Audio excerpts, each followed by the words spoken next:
There's a peculiar pattern that runs through the history of warfare. The greatest military commanders in history, Napoleon Bonaparte, Adolf Hitler, Charles X of Sweden, the Mongols, the Poles, the French, the Germans, they all made the same catastrophic mistake. They invaded Russia. And almost all of them paid for it with their armies, their empires, and sometimes their lives. How is it possible that the most powerful military forces in the history of the Western world kept failing against the same country over and over again? Was it Russian bravery? Was it superior military strategy? Was it luck?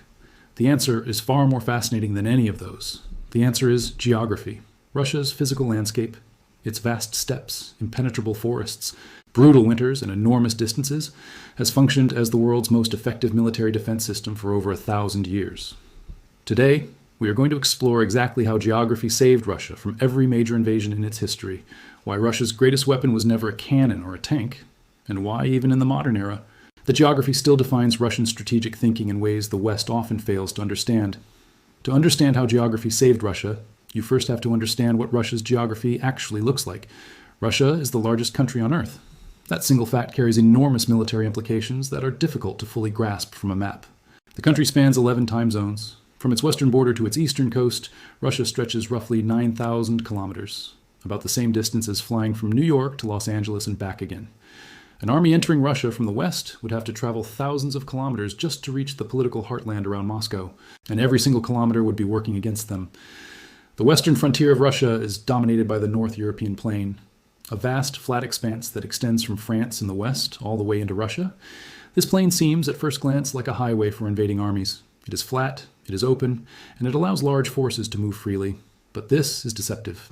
Because while the plain makes entry into Russia easy, what lies beyond it makes the invasion a nightmare.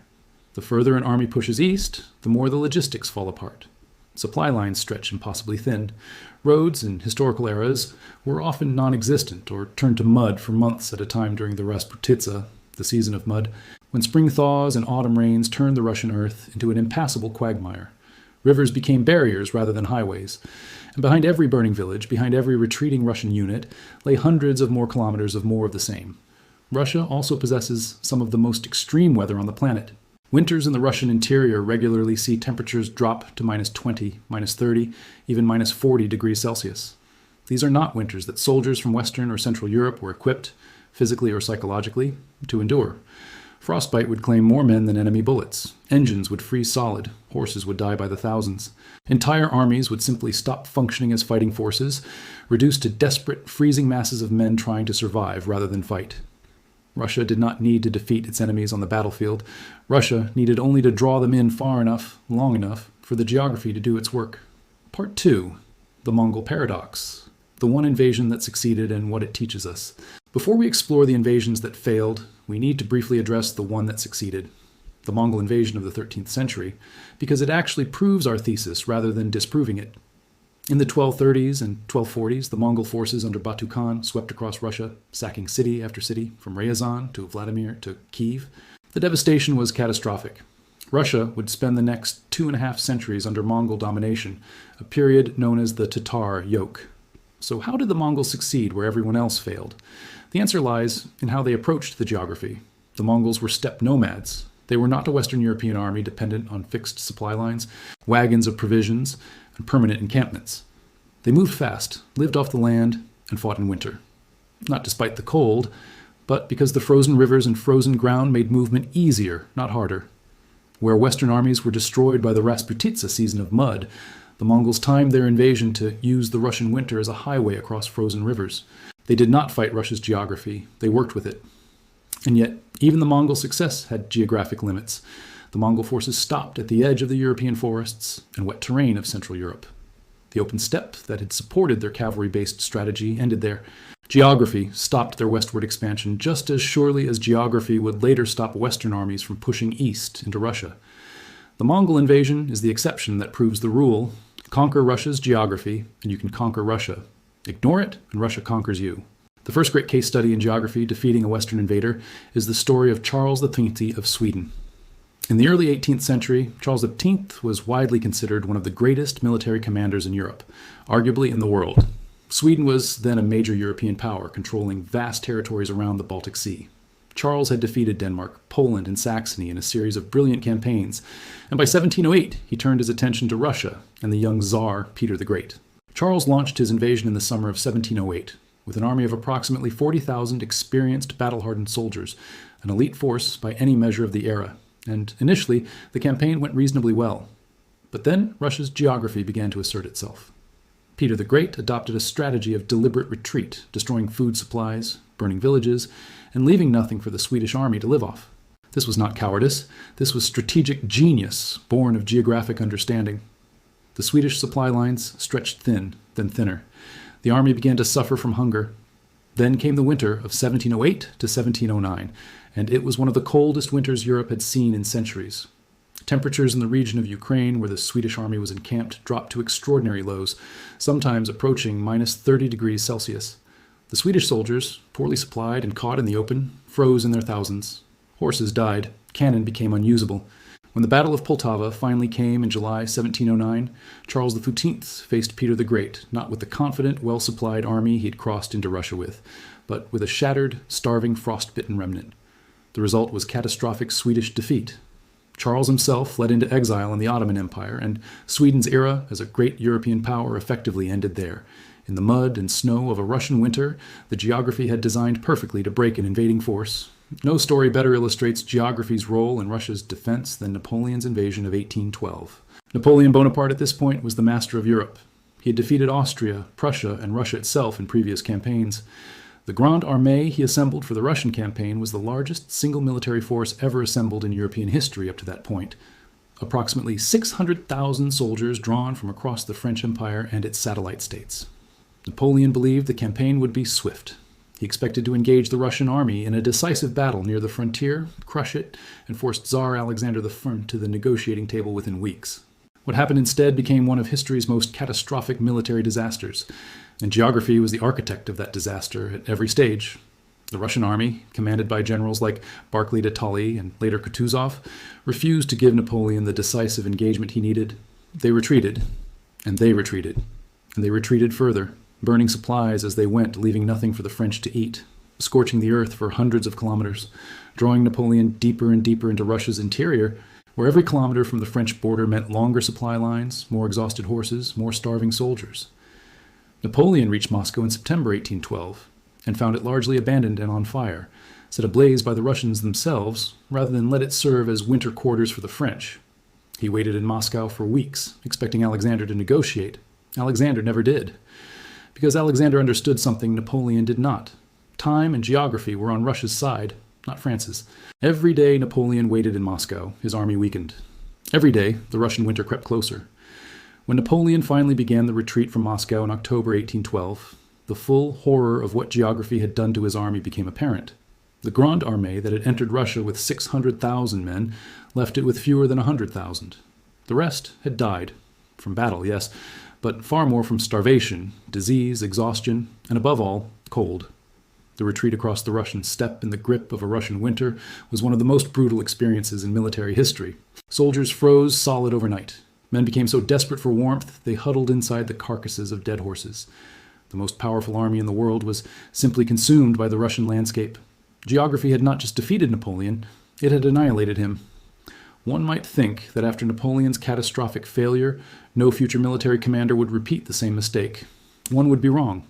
On June 22, 1941, Adolf Hitler launched Operation Barbarossa, the German invasion of the Soviet Union, with an army of over 3 million soldiers supported by thousands of tanks and aircraft. It was the largest land invasion in human history, and Hitler believed it would be over within weeks. He called it a brief summer campaign. His generals assured him that the Soviet Union was a house of cards that would collapse with the first serious push. Germany's initial military successes were extraordinary. The Wehrmacht advanced hundreds of kilometers in the first weeks, encircling and capturing entire Soviet armies in operations of stunning tactical brilliance. The German military machine in 1941 was arguably the finest in the world. And yet, even against this force, Russia's geography began to assert its ancient, inexorable power. The distances were staggering. To reach Moscow from the western Soviet border, German forces had to advance roughly 1,000 kilometers. And then Moscow was not even the end of Russian territory, merely one major city among many. The German supply system, designed for rapid continental campaigns in Western Europe, began to buckle under the strain of Russian distances.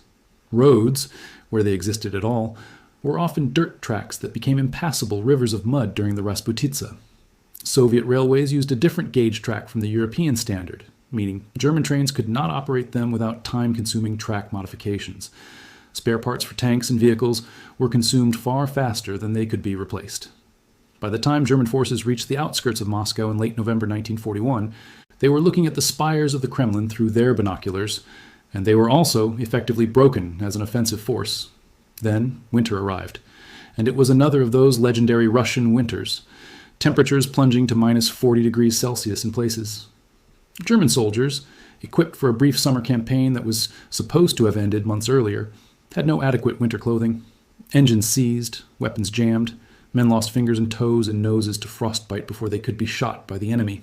The German offensive capability collapsed, and the Soviet counteroffensive launched in December 1941 drove them back from Moscow. Germany would never again seriously threaten Moscow.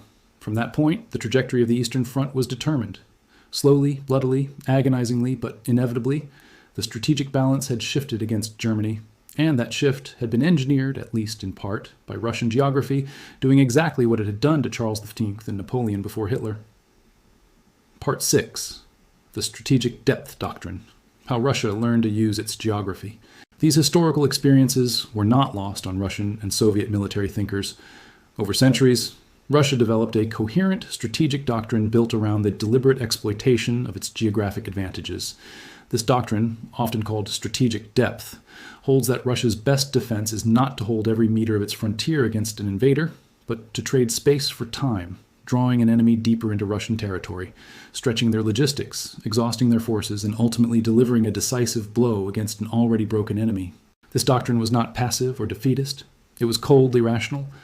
Russian commanders understood that their country's sheer size meant that no invader could ever truly occupy all of it. Even if Moscow fell, as it did to the Poles in 1610 as Napoleon briefly held it in 1812, Russia could reconstitute itself from the interior, from the Urals, from Siberia, from an inexhaustible reserve of manpower and resources that the invaders' supply lines could never reach effectively. The vastness that looked like vulnerability on a map was actually Russia's greatest strategic asset. This is why, during World War II, when German forces overran the Soviet industrial heartland in the West, the Soviets simply relocated their entire factory complexes to the Urals and beyond, dismantling machinery, loading it onto trains, and rebuilding entire industrial cities thousands of kilometers to the east, beyond German reach. The geographic depth that swallowed armies also sheltered factories, mines, and the industrial machinery of total war. Russia could absorb losses that would have collapsed any other nation because no invader could ever reach far enough or fast enough to kill the Russian state itself. That often confuses or alarms Western observers who do not share Russia's historical and geographic frame of reference. Russia's western frontier, particularly the North European plain, has no natural defensive barriers. There are no mountain ranges, no great rivers, no natural choke points between the Polish border and Moscow. This has always terrified Russian strategic thinkers, and it still does today. This is why Russia has historically sought to maintain buffer states along its western frontier, countries that would absorb the initial shock of any invasion, buying time for Russia to mobilize its geographic advantages further east. The Soviet Empire in Eastern Europe, from Poland to the Baltic states to Ukraine to the Caucasus, was not simply ideological imperialism. It was, from Moscow's perspective, a geographic necessity, a buffer zone to compensate for the exposed, easily penetrated Western plain. When that buffer zone collapsed with the fall of the Soviet Union in 1991, Russian strategists felt acutely exposed. The expansion of NATO eastward, bringing the military alliance's front line ever closer to Russia's borders, was experienced in Moscow not as a political abstraction, but as a direct geographic threat, the elimination of the buffer zone that geography demanded. Whether one agrees with Russia's response to this perceived threat or not, understanding the geographic logic behind it is essential to making sense of modern Russian foreign policy and the conflicts that have emerged from it. Part 8. The limits of geographic determinism.